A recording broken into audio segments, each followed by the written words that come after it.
اعوذ باللہ من الشیطان الرجیم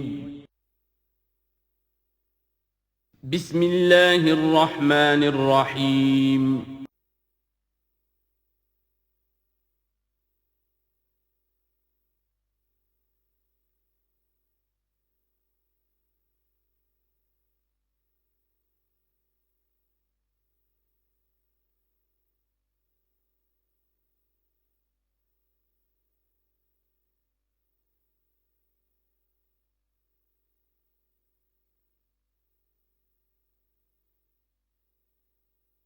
بسم اللہ الرحمن الرحیم یا بنی اسرائیل اذکروا نعمتی التی انعمت علیکم وانی فضلتکم علی العالمین واتقوا یوما لا تجزی نفس عن نفس شیئا ولا يقبل منها شفاعة ولا یؤخذ منها عدل ولا هم ینصرون صدق اللہ العظیم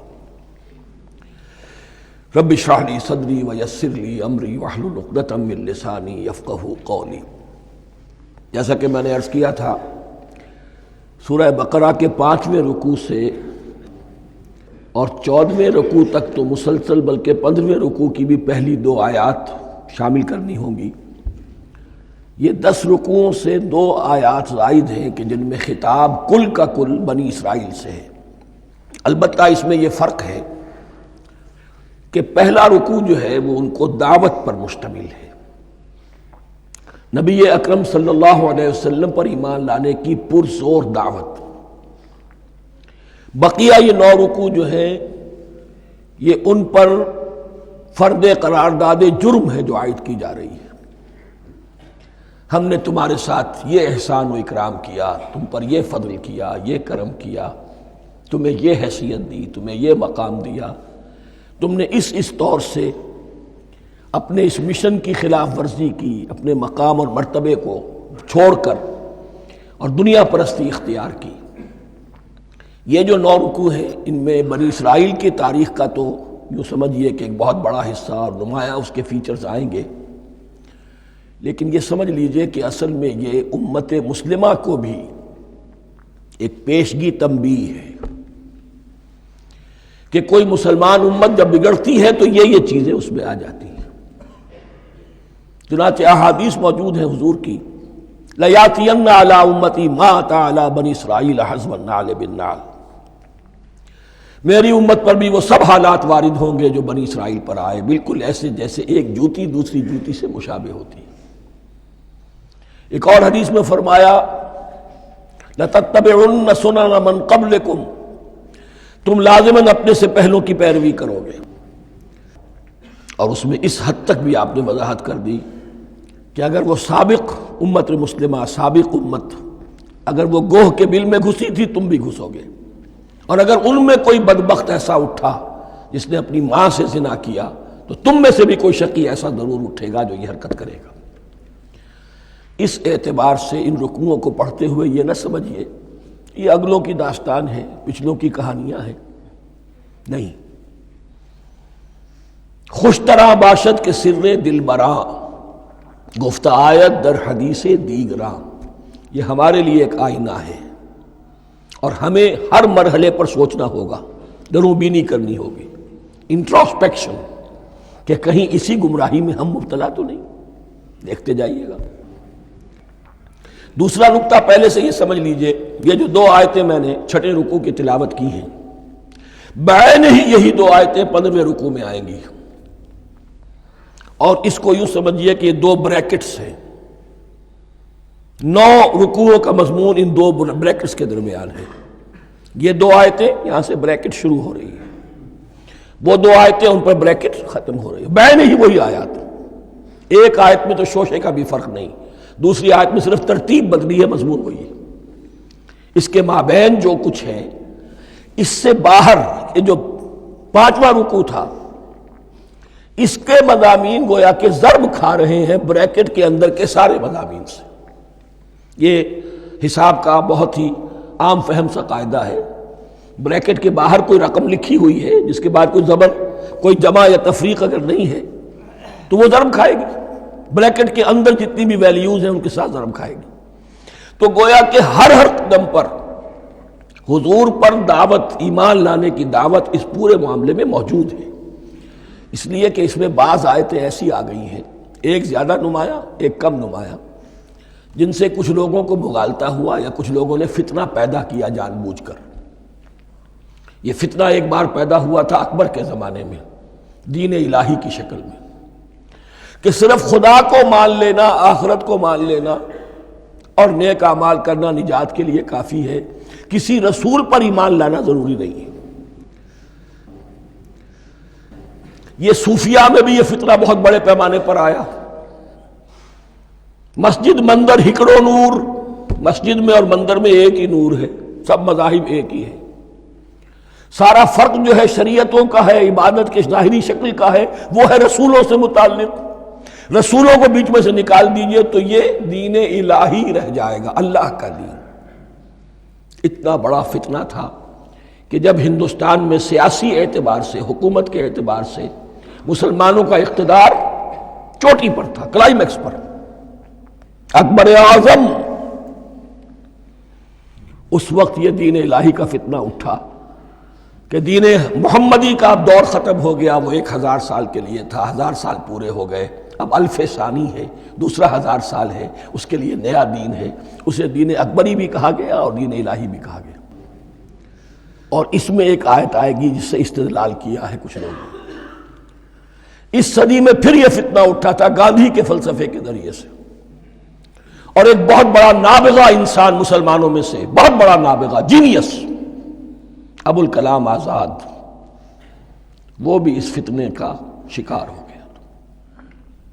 متحدہ قومیت، چنانچہ گاندھی اپنی پرارتھنا میں کچھ قرآن کی تلاوت بھی کراتا تھا، کچھ گیتا بھی پڑھواتا تھا، کچھ اپنشدوں سے، کچھ بائبل سے، کچھ گرو گرنتھ سے، معلوم ہو یہ سب ٹھیک ہے، سب ایک ہے، سب لوگوں کو ایک ہونا چاہیے، ایک قوم ہونا چاہیے، مذہب تو انفرادی معاملہ ہے، کوئی مسجد میں چلا جائے، کوئی مندر میں چلا جائے، گردوارے میں چلا جائے، کوئی چرچ میں چلا جائے، کوئی سینیگاگ میں چلا جائے، کیا فرق واقع ہوتا ہے؟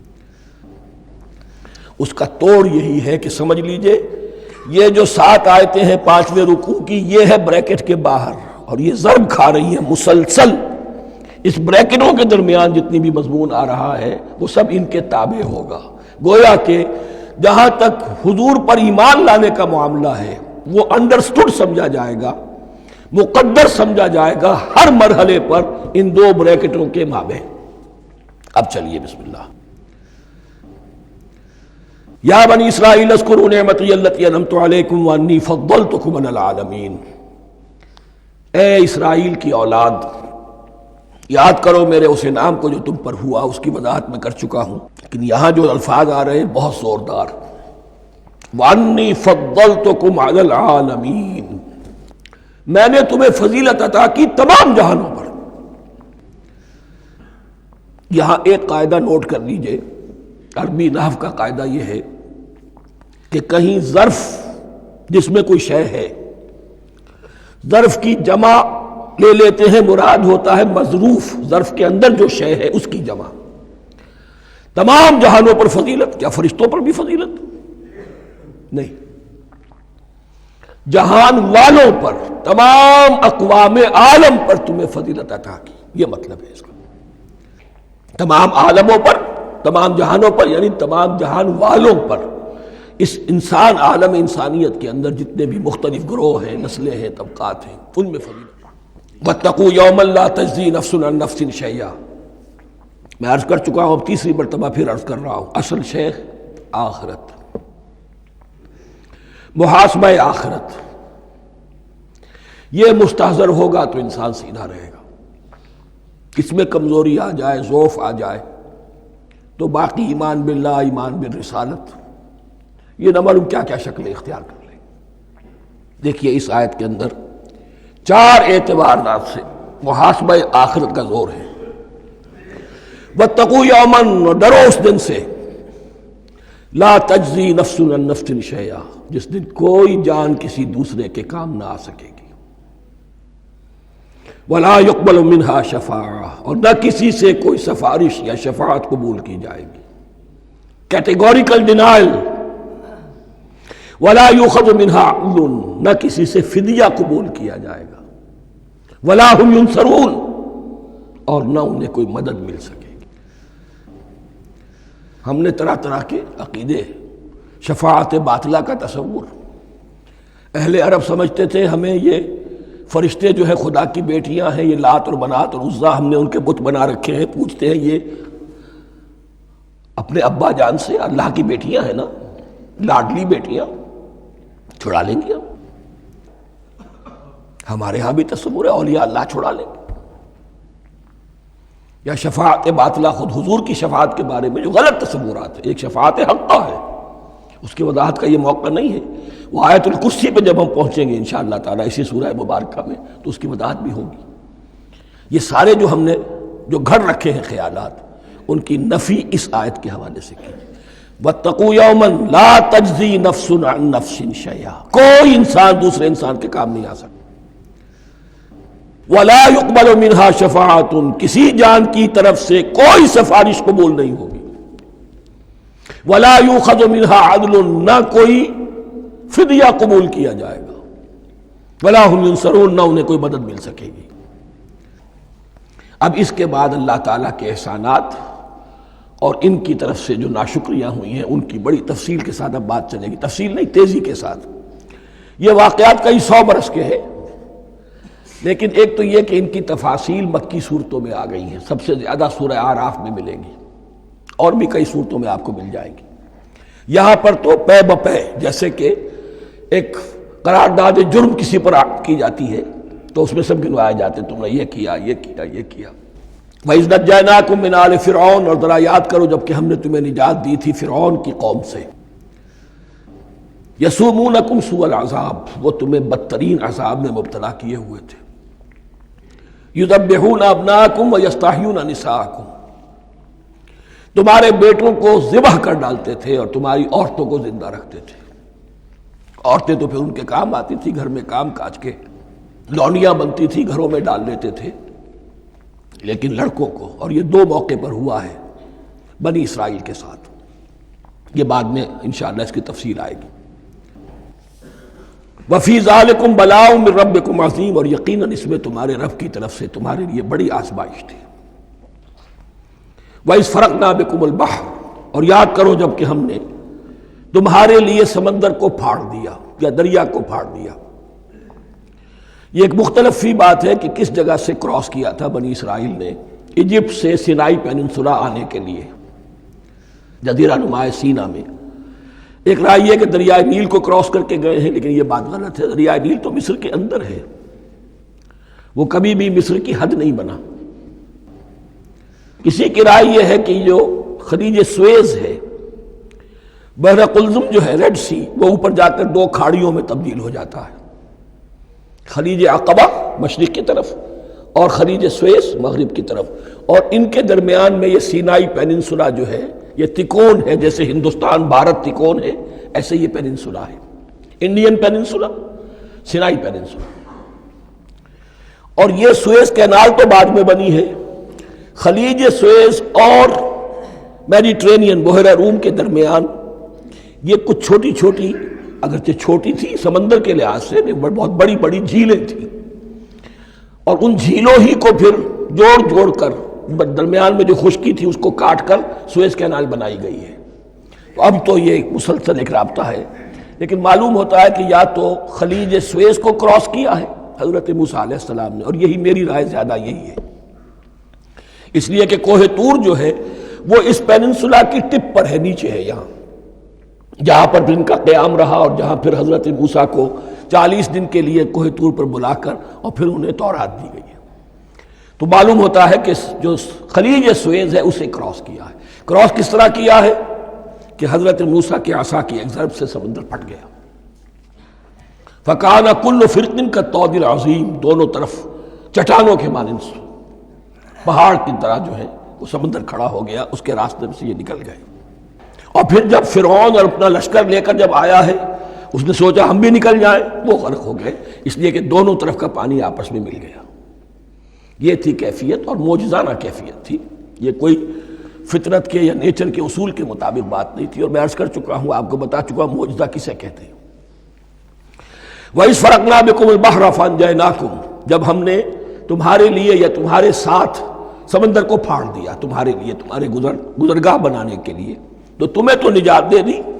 وَأَغْرَقْنَا آلَ فِرْعَوْنَ وَأَنْتُمْ تَنظُرُونَ، اور تمہاری نگاہوں کے سامنے فرعون کے لاؤ لشکر کو غرق کیا، تم دیکھ رہے تھے، یہ گزر چکے تھے، اس ساحل پر کھڑے ہیں، ادھر سے یہ داخل ہوئے ہیں اور پانی دونوں طرف سے آ کر مل گیا اور یہ غرق ہو گئے۔ وَإِذْ وَعَدْنَا مُوسَىٰ 40 لَيْلَةً، اور یاد کرو پھر جب کوہ طور پر ہم نے موسیٰ کو 40 دن کے لیے بلایا۔ ثُمَّ اتَّخَذْتُمُ الْعِجْلَ، ان کی غیر حاضری میں تم نے بچھڑے کی پرستی شروع کر دی، اسے معبود بنا لیا، من بعدہ، اس کی غیر موجودگی میں، وَأَنْتُمْ ظَالِمُونَ، تم بہت بڑا ظلم تھا جس کا ارتکاب کیا۔ ان الشرک لظلم عظیم، عظیم ترین ظلم جو ہے وہ شرک ہے، اور شرک جلی کی یہ شکل کہ بچڑے کو پوج رہے۔ ثم عفونا عنکم من بعد ذلک، پھر ہم نے تمہیں اس کے بعد بھی معاف کیا، یہ ہمارا کرم رہا ہے، ہماری رحمت رہی۔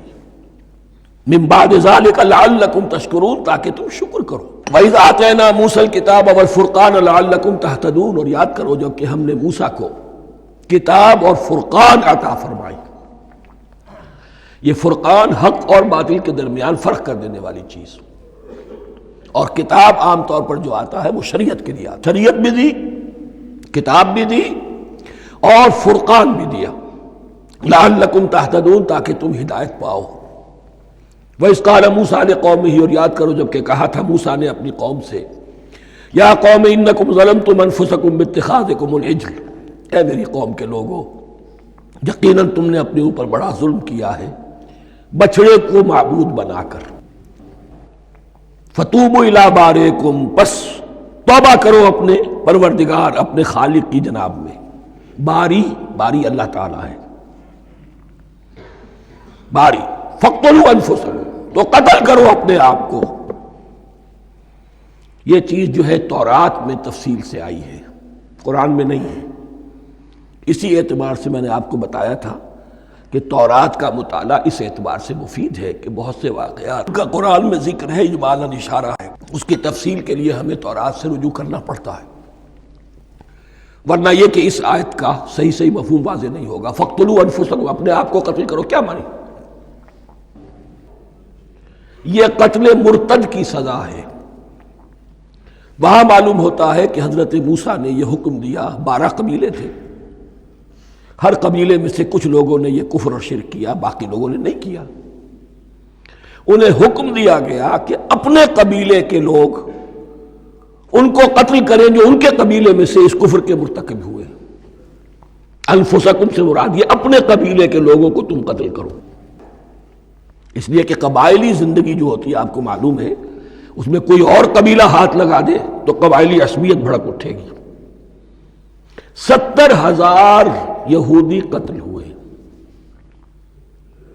اس سے بڑی توبہ اور ممکن نہیں، اس سے بڑا پرج، کسی بھی آئیڈیالوجیکل پارٹی کے اندر پرج بہت ضروری ہوتا ہے۔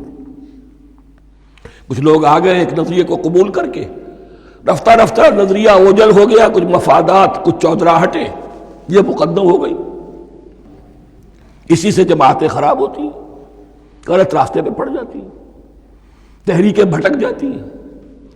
تو آئیڈیالوجیکل پارٹی، نظریاتی جماعتیں پرج کرتی رہتی ہیں کہ جو بھی ہمارے نظریے سے ہٹ گئے اب ان کو ہم کاٹ کر علیحدہ کر۔ یہی سے قتل مرتد، تو یہ چیز حدیث میں ہے یا پھر قرآن میں یہاں ہے۔ اس حوالے سے جو لوگ ہمارے ہاں بعض علماء بھی ہیں، جدید دانشور ہیں، جو قتل مرتد کی جو حد ہے اسلام میں اس کو تسلیم نہیں کرتے، لیکن میرے نزدیک یہ شریعت موسوی کا تسلسل ہے کہ شریعت موسوی کی جس شے کو بدلا نہ گیا ہو، جس کے بارے میں صراحتاً یہ معلوم نہ ہو کہ یہ شے تبدیل کر دی گئی، تو وہ شریعت محمدی کا جز بن گئی۔ زنا پر رجم کا معاملہ بھی یہی ہے۔ قرآن مجید میں رجم کی صریح آیت کوئی موجود نہیں ہے، حدیث میں ہے۔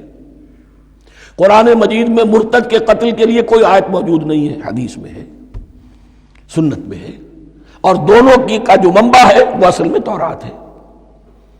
تو اس بات کو اچھی طرح نقل کر لیجئے، یہ جگہ اکثر لوگ جو ہے یہاں بہت سرسری طور سے گزر جاتے ہیں، یہ بہت اہم ہے۔ اور اس کے لیے تورات کی طرف رجوع کیجئے. 70,000 6 لاکھ کل تھے جب یہ مصر سے نکلے ہیں. 6 لاکھ تھے.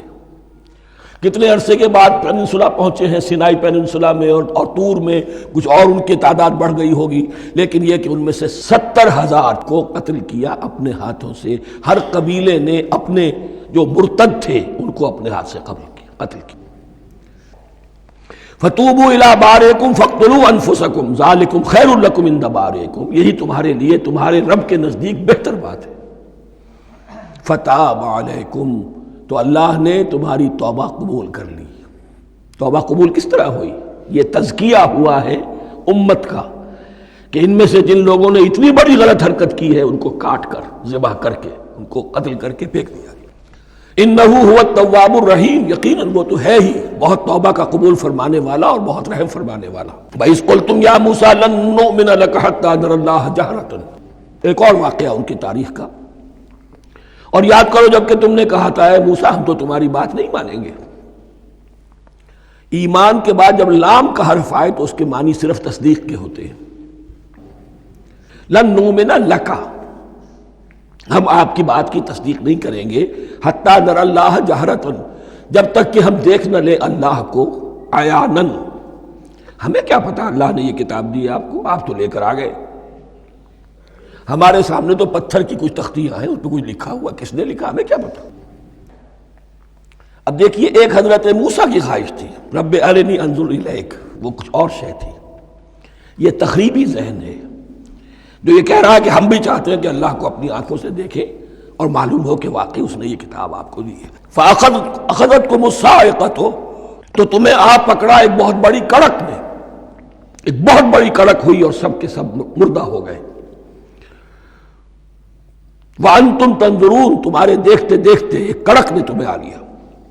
ثُمَّ بَعَثْنَاكُم مِّن بَعْدِ مَوْتِكُمْ، پھر ہم نے تمہیں دوبارہ اٹھایا تمہاری موت کے بعد. بعض لوگ اس کی یہ تعویل کر رہے ہیں کہ یہ موت نہیں تھی بلکہ بے ہوش ہو گئے تھے، یعنی جو بھی کڑک تھی اس کی وجہ سے سب کے سب بے ہوش ہو کے گر گئے.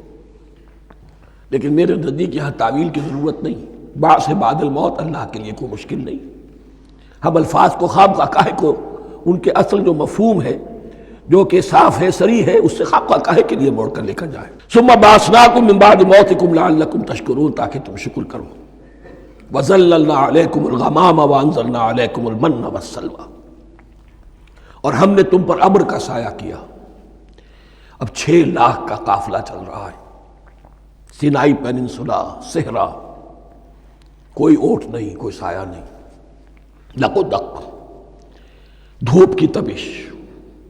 تو اللہ کا فضل ہوا کہ ایک سائے کی طرح ابر جو ہے ان کے ساتھ ساتھ جہاں جہاں وہ جا رہے ہیں وہ ابر ان پر سایہ کیے ہوئے. وَأَنزَلْنَا عَلَيْكُمُ الْمَنَّ وَالسَّلْوَىٰ، کھانے کو کچھ نہیں تو من اور سلوہ نازل کیے گئے. من ایسے اترتا تھا رات کے وقت کہ جیسے شبنم کے قطرے ہوتے ہیں، لیکن وہ ہوتا تھا کسی ایسی چیز کا جس میں شیرینی تھی، اور پھر وہ زمین پر آ کر جم کر وہ ایک گویا کہ دانہ بن جاتے تھے. یہ ان کا اناج ہو گیا. کاربوہائیڈریٹ سپلائی اس سے ہو گئی من سے. اور سلوہ ایک خاص قسم کا پرندہ بٹیر کی شکل کا جو بے پناہ بڑی تعداد میں ان کے بڑے بڑے جھنڈ آتے تھے شام کے وقت، اور وہ ان کے ڈیرا جہاں ہوتا تھا اس کے گرد وہ اتر آتے تھے، اور رات کی تاریکی میں یہ آسانی سے ان کو پکڑتے تھے، ان کو کھاتے تھے بھون کر، اور یہ ان کی پروٹین ہو گئی. پوری غذا جو ہے اللہ تعالیٰ نے ان کو فراہم کر دی. وَأَنزَلْنَا عَلَيْكُمُ الْمَنَّ وَالسَّلْوَىٰ كُلُوا مِن طَيِّبَاتِ مَا رَزَقْنَاكُمْ، کھاؤ ان پاکیزہ چیزوں کو جو ہم نے تمہیں عطا کی ہیں. وَمَا ظَلَمُونَا، ہم نے تو ان پر کوئی ظلم نہیں کیا. وَلَٰكِن كَانُوا أَنفُسَهُمْ يَظْلِمُونَ، لیکن وہ خود ہی اپنے اوپر ظلم ڈھاتے رہے، ہر قدم پر نافرمانی اور ناشکری. اس کی بھی ناشکری آگے آ جائے گی چل کر. من و سلوہ سے بھی ناشکری کی انہوں نے. وَإِذْ قُلْنَا ادْخُلُوا هَٰذِهِ الْقَرْيَةَ فَكُلُوا مِنْهَا حَيْثُ شِئْتُمْ رَغَدًا وَادْخُلُوا الْبَابَ سُجَّدًا وَقُولُوا حِطَّةٌ نَغْفِرْ لَكُمْ خَطَايَاكُمْ. اور یاد کرو جب کہ ہم نے تم سے کہا تھا اس شہر میں داخل ہو جاؤ اور پھر کھاؤ اس میں سے با فراغت جہاں سے چاہو جو چاہو. لیکن دیکھنا دروازے میں داخل ہونا جھک کر اور کہتے رہنا مغفرت مغفرت مغفرت، ہم تمہاری خطاؤں سے درگزر فرمائیں گے۔ اس آیت کو سمجھنے کے لیے ذرا تاریخی بات سمجھ لیجئے۔ صحرائے سینا میں آنے کے بعد اور یہ جو کتاب تورات انہیں مل گئی تھی، اس کے بعد حضرت موسیٰ علیہ السلام کے ہی زمانے میں انہیں جہاد اور قتال کا حکم ہوا۔ اس سے پوری قوم نے انکار کر دیا، یہ سورہ مائدہ میں آئے گا۔ اس پر اللہ تعالیٰ نے ایک سزا مسلط کر دی ان پر کہ 40 برس تک اسی صحرا میں بھٹکتے پھریں گے۔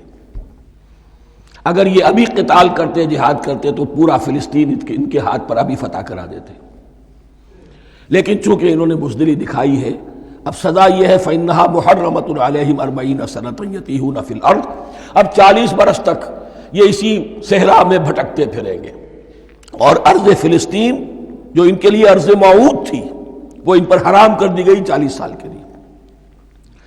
اس 40 سال کے عرصے میں حضرت موسیٰ کا بھی انتقال ہو گیا، حضرت ہارون کا بھی ہو گیا، اور اس عرصے میں ایک نئی نسل پیدا ہوئی۔ وہ جو غلامی کا داغ اٹھائے ہوئی نسل آئی تھی مصر سے، جن کے اندر مورل کیریکٹر جو ہے وہ بہت کمزور ہو جاتا ہے، وہ پوری نسل ختم ہو گئی، نئی نسل اب پیدا ہوئی۔ 40 برس صحرا میں پیدا ہوئے، یہی پلے بڑھے، ان میں اب ایک جذبہ تھا۔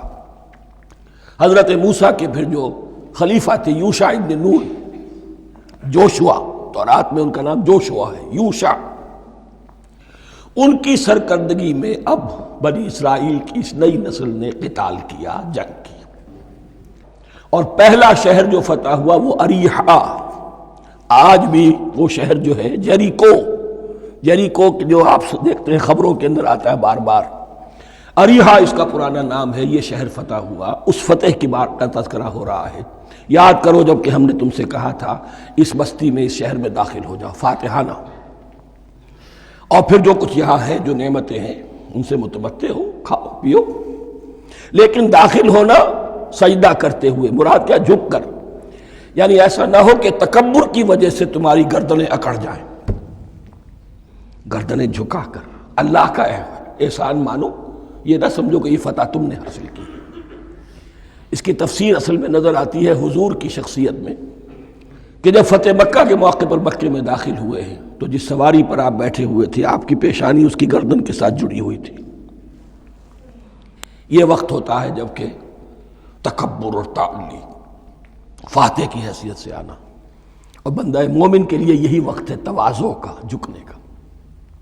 وَقُولُوا حِطَّةٌ، حتیٰ یحط تو کہتے ہیں جھاڑ دینے کو، تو اس کے معنی کیا ہے؟ اے اللہ ہمارے گناہ جھاڑ دے، مغفرت، اے اللہ ہمیں مغفرت، ہماری مغفرت فرما، جو خطائیں ہو گئی بخش دے۔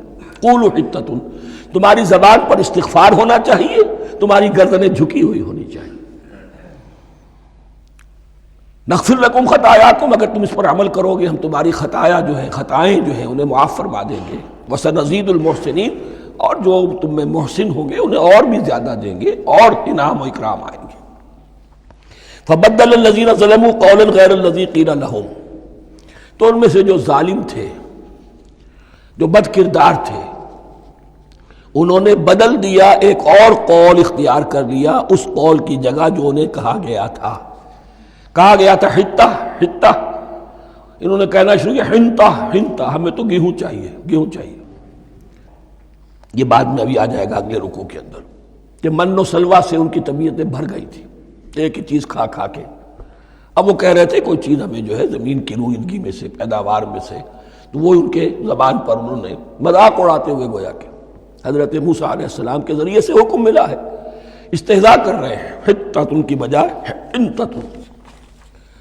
فانزلنا علی الذین ظلموا رجزا من السماء بما كانوا یفسقون، تو جن لوگوں نے یہ حرکت کی تھی ان پر ہم نے آسمان سے ایک بہت بڑا عذاب نازل کیا۔ تورات سے معلوم ہوتا ہے کہ پلیگ آئی، اور جنہوں نے یہ حرکت کی تھی وہ سب کے سب ہلاک ہو گئے جریکو کے اندر، بما كانوا یفسقون، بسبب اس نافرمانی کے جو انہوں نے کی۔ وَإِذِ اسْتَسْقَىٰ مُوسَىٰ لِقَوْمِهِ فَقُلْ اضْرِب بِّعَصَاكَ الْحَجَرَ، اب یہ پھر صحرائے سینا کا واقعات آ رہے ہیں، ان میں ترتیب زمانی نہیں ہے، اور یہاں کی فتح جو ہے حضرت موسیٰ کے بعد ہے، لیکن اب یہاں پہ پھر ابھی وہ جو صحرائے تیہ میں جب بھٹک رہے تھے پھر اس کا ذکر ہے۔ وَإِذِ اسْتَسْقَىٰ مُوسَىٰ لِقَوْمِهِ فَقُلْنَا اضْرِب بِّعَصَاكَ الْحَجَرَ، اور جب کہ موسیٰ کی قوم نے موسیٰ سے پانی طلب کیا۔ اب صحرا میں آپ کو معلوم ہے جہاں پڑاؤ تھا اب وہاں پانی نہیں ہے، 6 لاکھ ہو 7 لاکھ ہو کتنے افراد ہو پانی چاہیے۔ وَإِذِ اسْتَسْقَىٰ مُوسَىٰ لِقَوْمِهِ فَقُلْنَا اضْرِب بِّعَصَاكَ الْحَجَرَ، تو ہم نے کہا کہ اپنے عصا سے ضرب لگاؤ چٹان پر۔ فَانْفَجَرَتْ مِنْهُ اثْنَتَا عَشْرَةَ عَيْنًا، تو اس سے 12 چشمے پھوٹ بہے۔ فجر کہتے ہیں کسی شے کے پھٹ کر کوئی چیز برآمد ہو۔ فجر جو ہوتی ہے، فجر کا وقت رات کی تاریکی کا پردہ چاک ہوتا ہے اور سپیدہ سحر نمودار ہوتا ہے۔ فَانْفَجَرَتْ مِنْهُ اثْنَتَا عَشْرَةَ عَيْنًا، تو 12 چشمے پھوٹ بہے۔ قَدْ عَلِمَ كُلُّ أُنَاسٍ مَشْرَبَهُمْ، یہاں اناس سے کیا مراد ہے؟ ہر قبیلہ، ہر قبیلے نے اپنا گھاٹ معین کر لیا۔ 12 قبیلے تھے، اگر علیحدہ علیحدہ نہ ہوتا معاملہ، 12 چشمے اسی لیے دیے گئے کہ لڑے نہ جھگڑے نہ۔ پانی تو بہت بڑی چیز ہے، کہیں پانی پینے پلانے پہ جھگڑا اور کہیں گھوڑا آگے بڑھانے پہ جھگڑا، یہ تو قبائلی زندگی کے اندر ہوتی ہی چیزیں۔ تو اس اعتبار سے اللہ تعالیٰ نے ان کے لیے یہ سہولت کی کہ 12 چشمے پھوٹ بہے۔ قد علم کل اناس مشربہم، ہر ایک نے اپنا گھاٹ جان لیا، معین کر لیا۔ کلوا واشربوا من رزق اللہ، گویا کہ کہہ دیا گیا کہ کھاؤ اور پیو اللہ کے رزق میں سے۔ ولا تعثوا فی الارض مفسدین، اور زمین میں فساد مچاتے نہ پھرو۔ کھانے پینے کے لیے پانی بھی ادھر آ گیا، کھانے کے لیے من و سلوہ آ گیا۔ اب دیکھیے ان کی ناشکری۔ وَإِذْ قُلْتُمْ يَا مُوسَىٰ لَن نَّصْبِرَ عَلَىٰ طَعَامٍ وَاحِدٍ، یاد کرو جب کہ تم نے کہا تھا اے موسیٰ ہم ایک کھانے پر تو صبر نہیں کر سکتے، کھا کھا کے بکتا گئے ہیں من و سلوہ۔ فَادْعُ لَنَا رَبَّكَ، تو ذرا اپنے رب سے دعا کرو، پکارو ہمارے لیے اپنے رب کو۔ یخرج لنا، وہ نکالے ہمارے لیے مما تنبت الارض، زمین کی روئیدگی اور پیداوار میں سے، نباتات ارضی میں سے، من بقلہا، اس کی ترکاریاں، وقصائہا، اور ککڑیاں، کھیرے اور ککڑیاں، ان سب کے لیے یہ لفظ ہے۔ وفومہا، ایک ترجمہ گیہوں کیا گیا ہے لیکن میرے نزدیک زیادہ صحیح ترجمہ ہے لہسن، اور سرائے کی زبان میں بھی اور ممکن ہے کہ سندھی میں بھی ہو تھوم، تھوم کہتے ہیں لہسن کو، یہ فوم کی بدلی ہوئی شکل ہے، اس لیے کہ یہی علاقہ ہے جس میں عرب آئے تھے، تو عربوں کی زبان کے بہت سے الفاظ جو ہیں اس سرائے کی زبان میں خاص طور پر وہ بہت زیادہ، تو تھوڑی سی شکل بدل کر وہ کافی تعداد میں موجود ہے۔ وعدسہا، اور دال خاص طور پر مسور کی، وبصلہا، اور پیاز۔ اب جو چٹخارے جس سے بنتے ہیں سالن کے، ان کی زبانیں وہ چٹخارے مانگ رہی۔ ظاہر بات ہے کہ اگر وہ سلوا بھی تھا، بٹیرا ہے، اسے آگ کے اوپر ذرا سا تپایا اور کھایا، وہ ایک ہی خاص قسم کی غذا ہے جو چل رہی ہے۔ اسی طرح من جو ہے وہ ایک خاص قسم کا سیریل ان کے لیے بن گیا ہے۔ لیکن یہ جو چٹخارے ہیں یہ تو لہسن سے ہے، پیاز سے ہے، ترکاریوں سے ہے، ان تمام چیزوں سے، دال کا اپنا ایک ذائقہ ہے۔ قَالَ تَسْتَبْدِلُونَ الَّذِي هُوَ أَدْنَىٰ بِالَّذِي هُوَ خَيْرٌ، حضرت موسیٰ نے فرمایا کیا تم وہ شے بدلے میں لینا چاہتے ہو اس کے، کیا وہ شے جو کمتر ہے بدلے میں چاہتے ہو اس کے کہ جو بہتر ہے؟ من و سلوہ کہیں بہتر ہے اللہ کی طرف سے جو تمہیں دیا گیا ہے، تم اس سے تمہارا جی بھر گیا ہے، اس کو ہاتھ سے دے کر چاہتے ہو کہ یہ ادنا چیزیں تمہیں ملے۔ اہبتو مصرن، اب یہ لفظ آ گیا اہبتو، اب ظاہر بات ہے یہ آسمان سے زمین پر اترنے کے لیے لفظ نہیں ہے اہبتو، یہاں اس کا ترجمہ صحیح ہوگا سیٹل ڈاؤن سم ویئر۔ اگر زمین کی یہ چیزیں چاہیے تو کہیں سیٹل ہو جاؤ اور کاشت کرو، بیج ڈالو، آبیاری کرو، یہ ساری چیزیں تمہیں مل جائیں۔ اہبتو مصرن، کہیں سیٹل ڈاؤن ہو جاؤ، کہیں اتر پڑو کسی بستی میں، کسی علاقے میں۔ فَإِنَّ لَكُمْ مَا سَأَلْتُمْ، تمہیں مل جائے گا جو کچھ کہ تم نے مانگا۔ وَضُرِبَتْ عَلَيْهِمُ الذِّلَّةُ وَالْمَسْكَنَةُ وَبَاءُوا بِغَضَبٍ مِّنَ اللَّهِ، اب یہ ہے ان کی وہ خباثتیں، ان کے وہ ناشکریاں، ان کی وہ معصیتیں، ان پر جو آخری حکم دیا جا رہا ہے، جو اگر آپ برا نہ مانیں تو میں عرض کروں گا آج یہود پر اتنا اپلیکیبل نہیں ہے جتنا مسلمانوں پر ہے۔ ضربت علیہم الذلۃ والمسکنۃ وباؤوا بغضب من اللہ، ذلت اور مسکنت، کم ہمتی ان پر تھوپ دی گئی۔ ضربت علیہم، it was heaped upon them، the humiliation was heaped upon them۔ ضربت علیہم الذلۃ والمسکنۃ وباؤوا بغضب من اللہ، اور وہ اللہ کا غضب لے کر لوٹے۔ وہی امت جس کے بارے میں فرمایا وَأَنِّي فَضَّلْتُكُمْ عَلَى الْعَالَمِينَ، اسی امت کا پھر یہ حشر ہوا۔ کیوں ہوا؟ نافرمانی۔ تمہیں کتاب دی تھی کہ تم پیروی کرو، تمہیں کتاب دی تھی کہ اسے قائم کرو۔ وَلَوْ أَنَّ أَهْلَ الْكِتَابِ أَقَامُوا التَّوْرَاةَ وَالْإِنْجِيلَ وَمَا أُنزِلَ إِلَيْهِم مِّن رَّبِّهِمْ لَأَكَلُوا مِن فَوْقِهِمْ وَمِن تَحْتِ أَرْجُلِهِمْ، اگر یہ تورات اور انجیل کو قائم کرتے، نافذ کرتے، تو نعمتیں زمین بھی اگلتی، ان کے قدموں کے نیچے سے نعمتیں جو ہیں وہ پھوٹتی، اور ان کے سروں کے اوپر سے بھی بارش ہوتی نعمتوں کی۔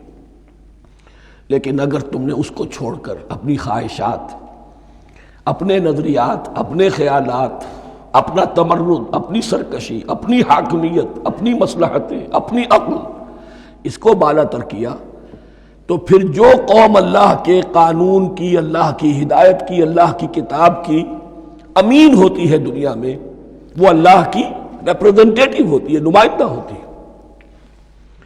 اگر وہ اپنے عمل سے مس ریپرزنٹ کرے اللہ کو، تو وہ کافروں سے بڑھ کر مغضوب اور کافروں سے بڑھ کر مبغوض ہو جاتی ہے، مغضوب بھی مبغوض بھی۔ اس لیے کافروں کو تو دین پہنچانا تمہارے ذمہ تھا، تم نے دین ان کو کیا پہنچانا تھا، تم تو خود دین سے منحرف ہو گئے۔ آج اس جگہ پر امت مسلمہ کھڑی ہے کہ 1.25 بلین یا 1.5 بلین،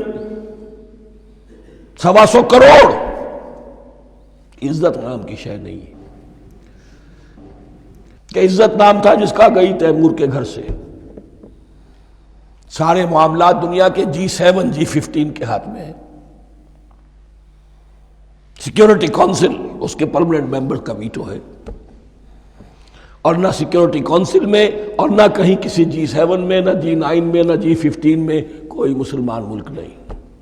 کس نمی پرست کی بھیا کیستی، ہماری اپنی پالیسیز کہیں اور طے ہوتی ہیں، ہمارے اپنے بجٹ کہیں اور بنتے ہیں، ہماری صلح اور جنگ کسی اور کے اشارے سے ہوتی ہے۔ ریموٹ کنٹرول، یہ ذلت اور مسکنت۔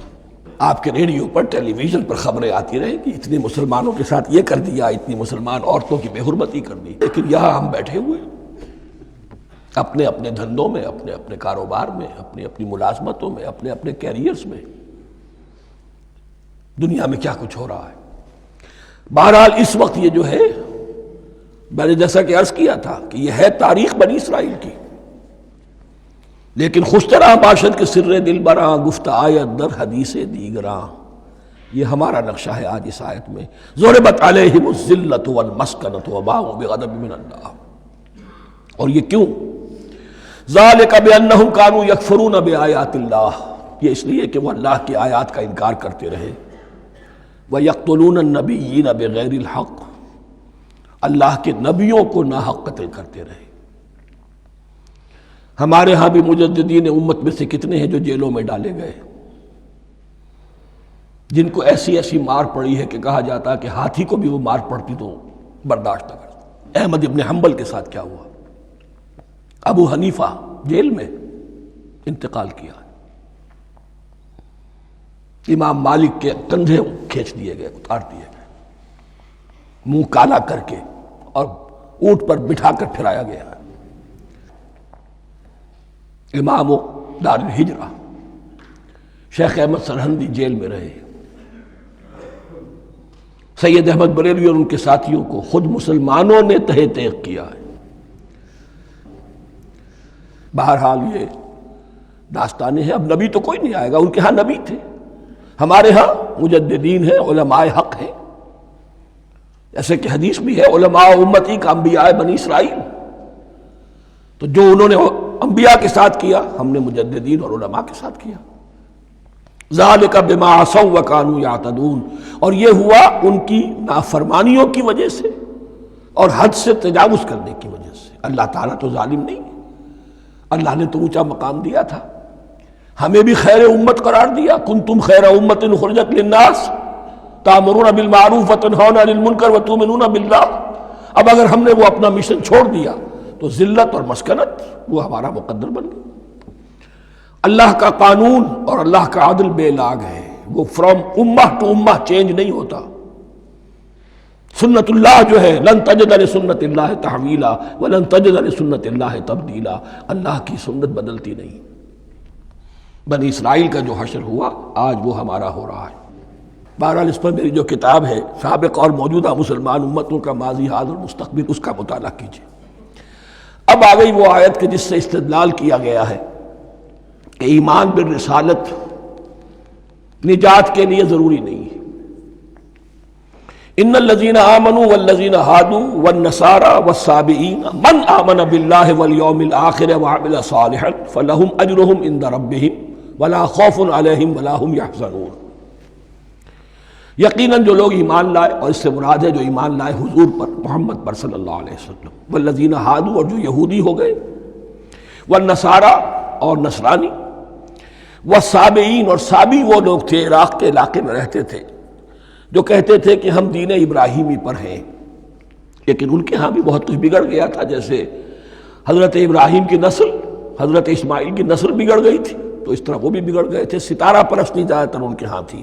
من آمن باللہ والیوم الآخر، جو کوئی بھی ایمان لایا اللہ پر اور یوم آخر پر، وعمل صالحا، اور اس نے عمل کیے اچھے، فلہم اجرہم عند ربہم، تو ان کے لیے محفوظ ہے ان کا اجر ان کے رب کے پاس، ولا خوف علیہم ولا ہم یحزنون، اور نہ ان پر کوئی خوف ہوگا اور نہ وہ کسی حزن سے دوچار ہوں گے۔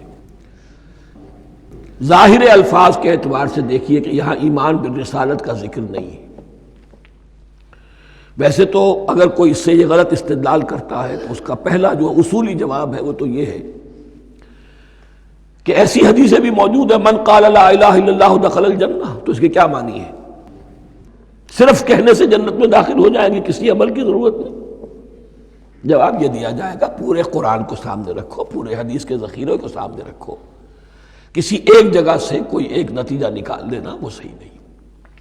لیکن اس کے علاوہ وہ اصول جو میں بیان کر چکا ہوں کہ یہ سلسلہ شروع کہاں سے ہوا ہے، 5واں رکوع، وآمنوا بما انزلت مصدقا لما معكم ولا تكونوا اول کافر به، انہیں ایمان کی زوردار دعوت سے تو یہ ساری بات شروع ہوئی ہے۔ اب فصاحت اور بلاغت کا یہ تقاضا ہے کہ بار بار اس کو دہرایا نہ جائے، وہ بات انڈرسٹوڈ رہے گی، مقدر رہے گی، سمجھی جائے گی کہ ہر جگہ پر وہ موجود ہے، اس لیے کہ ساری گفتگو ہو رہی ہے اسی کے حوالے سے۔ وآمنوا بما انزلت مصدقا لما معكم ولا تكونوا اول کافر به ولا تشتروا بآیاتی ثمنا قلیلا وإیایا فاتقون۔ اس حوالے سے یوں سمجھیے اب اس آیت کو کہ یہاں پر کچھ الفاظ محذوف مانے جائیں گے، ان الذین آمنوا والذین ہادوا والنصارى والصابئین من آمن باللہ والیوم الآخر وعمل صالحا فی ایامہم فلہم اجرہم عند ربہم ولا خوف علیہم ولا ہم یحزنون۔ ہر دور میں جبکہ ابھی حضرت عیسیٰ نہیں آئے تھے تو جو بھی یہودی تھے اس وقت تک، حضرت موسیٰ کے ماننے والے، وہ جو بھی اللہ پر ایمان رکھتے تھے اور نیک عمل کرتے تھے، آخرت کو مانتے تھے، ان کی نجات ہو جائے گی۔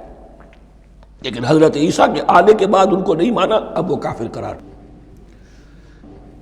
لیکن اب حضرت عیسیٰ کے آنے کے بعد جب تک حضور نہیں آئے جو بھی مانتا ہے، لیکن یہ کہ شرط یہی ہوگی کہ اپنے اپنے زمانے میں، اصل میں نفی جس بات کی جا رہی ہے وہ یہ ہے کہ یہ نہ سمجھو کہ کسی گروہ میں ہونے سے نجات ہوتی ہے، نجات کسی گروہ میں ہونے کی وجہ سے نہیں ہے، نجات کی بنیاد ایمان اور عمل صالح ہے۔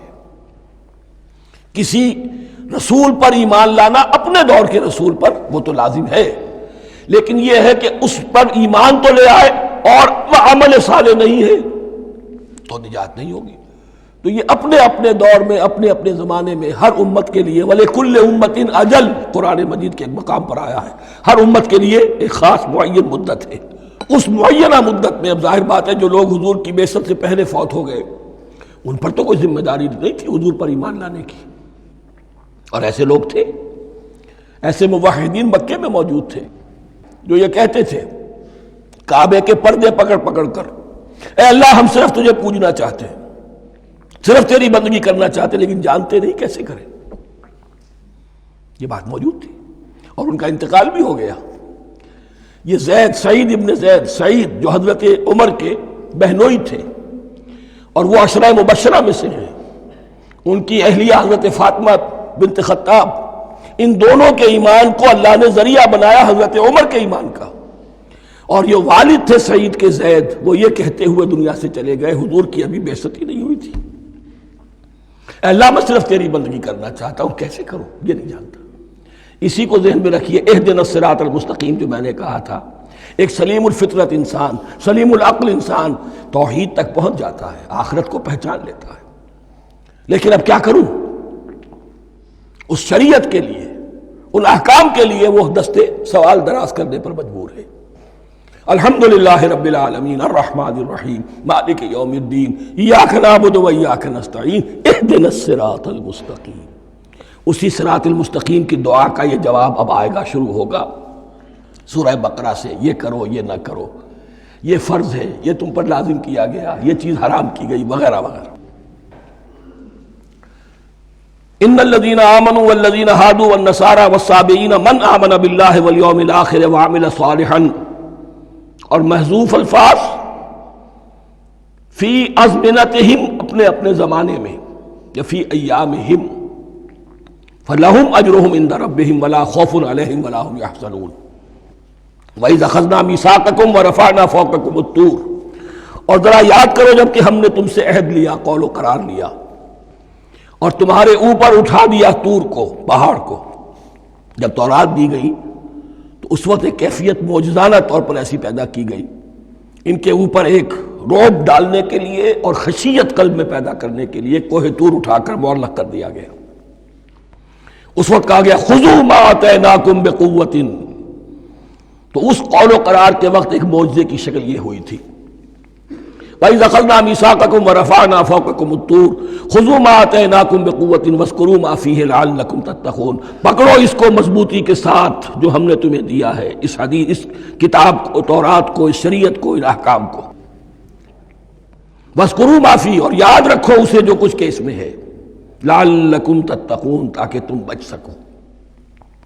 ثُمَّ تَوَلَّیْتُم مِّن بَعْدِ ذَلِکَ، پھر تم نے روگردانی کی اس کے بعد، اس میثاق کو توڑا، میثاق الست کو توڑا تھا، اور دوسرے یہ میثاق شریعت جو تم سے لیا گیا اس کو بھی توڑا۔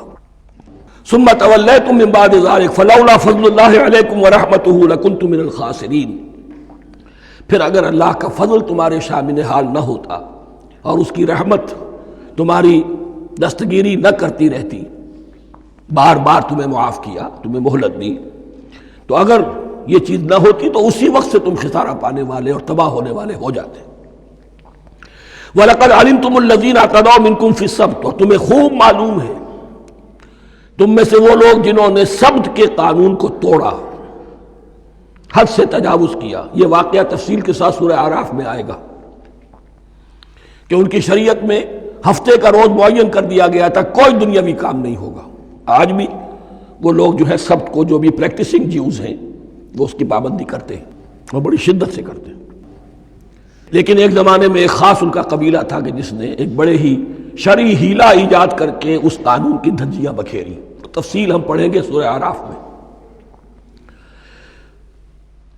وَلَقَدْ عَلِمْتُمُ الَّذِينَ اعْتَدَوْا مِنْكُمْ فِي السَّبْتِ، اور تمہارے علم میں ہے تمہارے وہ لوگ کہ جنہوں نے سبت کے قانون کے ضمن میں خلاف ورزی کی، فَقُلْنَا لَهُمْ كُونُوا قِرَدَةً خَاسِئِينَ، تو ہم نے کہہ دیا ان کو کہ ہو جاؤ ذلیل بندر، ان کی شکلیں بس کر دی گئی، انہیں بندروں کی شکل میں تبدیل کر دیا گیا۔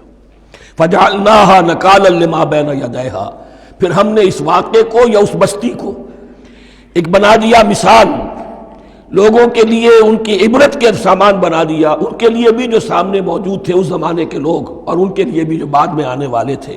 وَمَوْعِظَةً لِّلْمُتَّقِينَ، اور اسے ایک نصیحت، ایک سبق آموزی کی بات بنا دیا اہل تقویٰ کے لیے۔ وَإِذْ قَالَ مُوسَىٰ لِقَوْمِهِ إِنَّ اللَّهَ يَأْمُرُكُمْ أَن تَذْبَحُوا بَقَرَةً، اور یاد کرو جب کہ موسیٰ نے اپنی قوم سے کہا یقیناً اللہ تمہیں حکم دیتا ہے کہ ایک گائے کو ذبح کرو۔ یہ واقعہ میں پہلے آپ کو بتا دوں، پھر ہم یہ آیات تیزی سے پڑھ لیں گے۔ بنی اسرائیل میں ایک شخص قتل ہو گیا، عامیل نامی، اور قاتل کا پتہ نہیں چل رہا تھا۔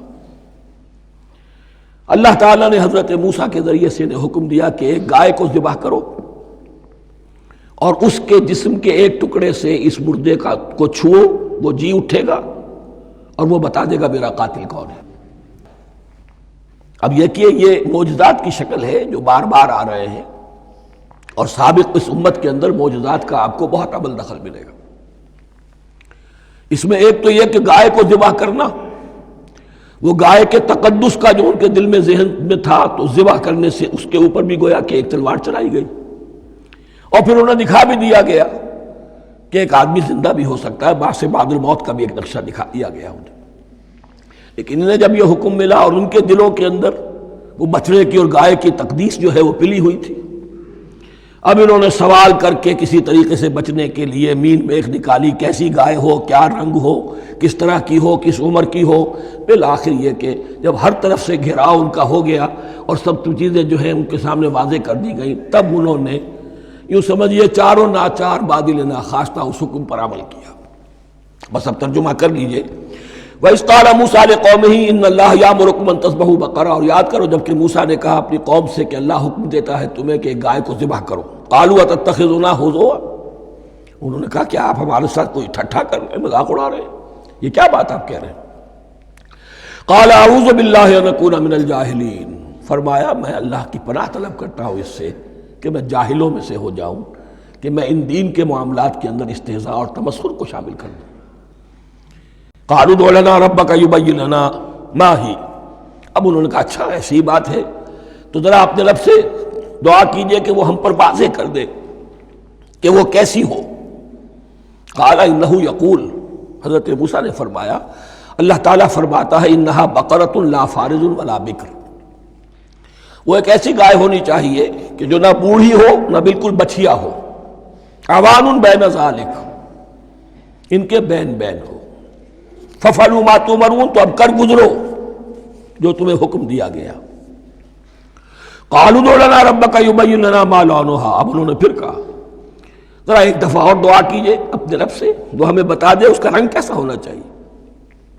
قَالَ إِنَّهُ يَقُولُ إِنَّهَا بَقَرَةٌ صَفْرَاءُ فَاقِعٌ لَوْنُهَا تَسُرُّ النَّاظِرِينَ، فرمایا اللہ فرماتا ہے کہ وہ گائے ایسی ہونی چاہیے زرد رنگ، شوخ رنگ، شوخ زرد رنگ کی، چمکیلی، جو دیکھنے والوں کو خوب اچھی لگے، پسند آئے، دل میں کھپ جانے والی۔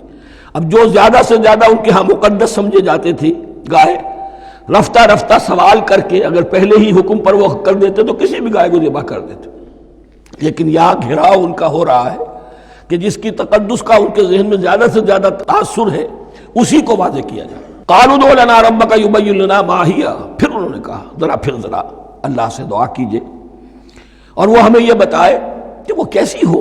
ان البقرہ تشابہ علینا، یقیناً ہم کچھ شبے میں پڑ گئے ہیں، یہ گائے کا معاملہ مشتبہ ہو گیا ہے ہم پر۔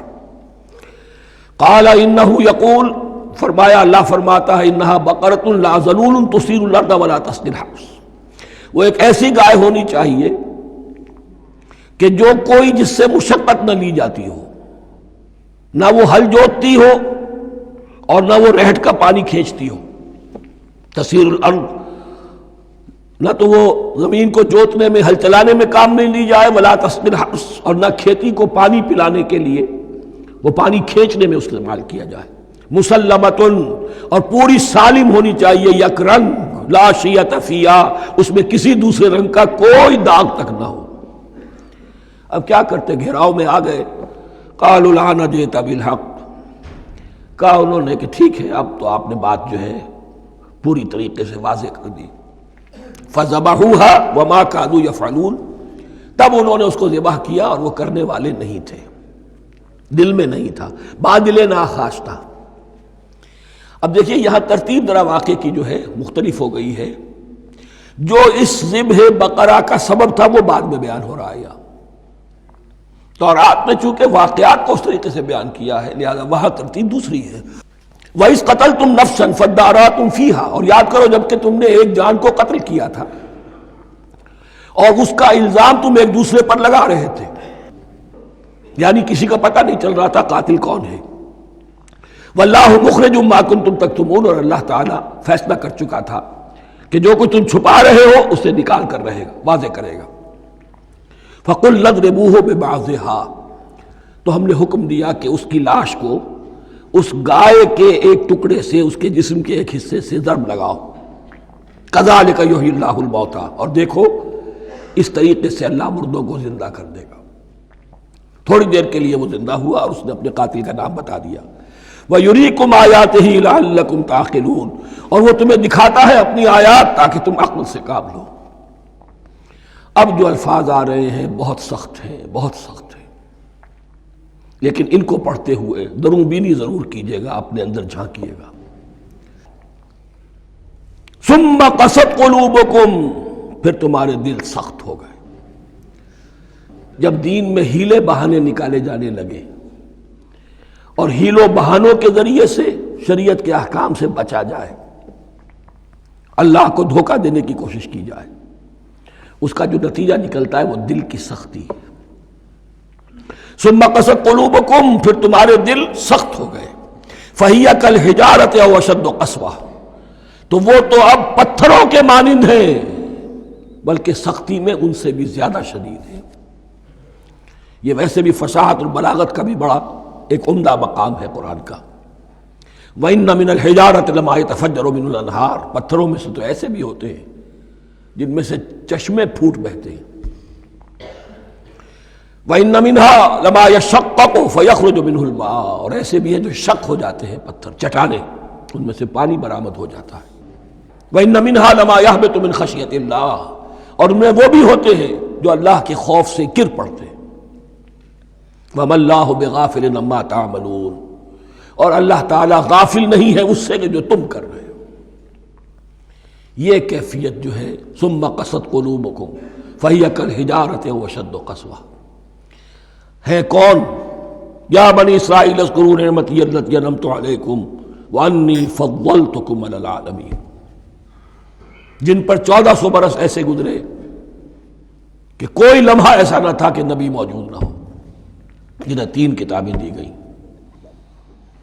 لیکن یہ کہ اپنی بدعملی، عقائد میں بھی مین بیخ کر کے اپنے آپ کو بچانے کے راستے نکال لینا، اعمال میں بھی ہیلوں کے ذریعے سے، کتاب الحیل کے ذریعے سے اپنے آپ کو ذمہ داریوں سے مبرہ کر لینا، اس کا نتیجہ پھر یہ نکلتا ہے۔ اللہ تعالیٰ مجھے اور آپ کو اس انجام بد سے بچائے۔ بارک اللہ لی ولکم فی القرآن العظیم ونفعنی وإیاکم بالآیات والذکر الحکیم۔